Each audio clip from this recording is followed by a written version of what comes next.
50 টাকার বিরিয়ানি যে এইরকম খেতে হবে এইটা আমরা কল্পনাও করতে পারি না। তো আমরা হুট করে প্ল্যান করলাম যে 50 টাকার বিরিয়ানি খেতে যেতে হবে। তো এদিকে আমার বন্ধুর অবস্থা দেখেন, একবার শুধু শুনছে বিরিয়ানি খেতে যেতে হবে, তাই বাসা থেকে টাইকট পরে চলে এসেছে, মনে হচ্ছে কোনো মেয়ে দেখতে যাচ্ছে। তো যাই হোক, রাতের বেলা যাইতে যাইতে এই ব্যাংকটা আমার পার ভিতর ঢুকে গিয়েছিল। তো আমি তো প্রথমে সাপ মনে করে লাপা উঠেছিলাম। তো পরবর্তীতে আমার বন্ধুকে ফোন দিয়ে বললাম যে এইভাবে যাওয়া যাচ্ছে না, যাইতে ভয় করছে, তুই ভ্যান নিয়ে এগিয়ে নিয়ে যা আমাদেরকে। পরবর্তীতে দেখি আমার বন্ধু সত্যি সত্যি ভ্যান নিয়ে চলে এসেছে। আর এইদিকে আমাদের আরেক বন্ধু তামিমের জন্য আমরা বসেছিলাম, অবশেষে তামিমও চলে এসেছে। তো এখন আমরা কুমারখালী ব্রিজে চলে এসেছি। এখন আমরা যাব কুমারখালী ওই পারে, কারণ ওইখানেই বিরিয়ানি খেতে যাব, তাও আবার 50 টাকার বিরিয়ানি। পরবর্তীতে এখানে এসে দেখি যে বিরিয়ানি ফুরিয়ে গিয়েছে। এটাই আমাদের ভাগ্য ভাই, এত টাকা দিয়ে ভাড়া দিয়ে এত কষ্ট করে এত পথ আসলাম, কিন্তু অবশেষে এসে দেখি বিরিয়ানি ফুরিয়ে গিয়েছে। কিছু করার নাই, এটাই বাস্তব।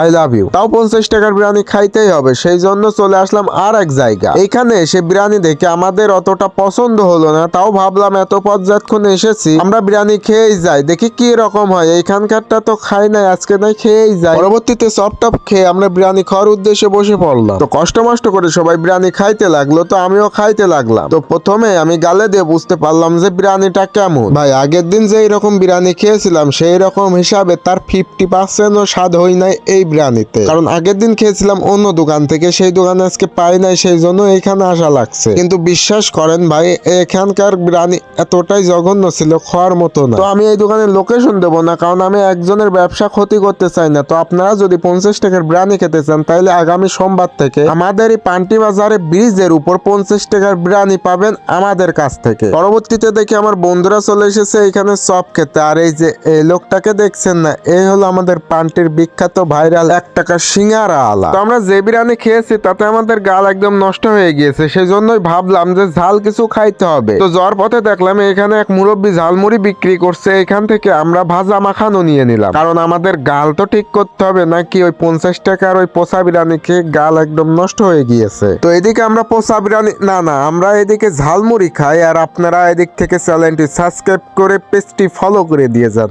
আল্লাহ হাফেজ।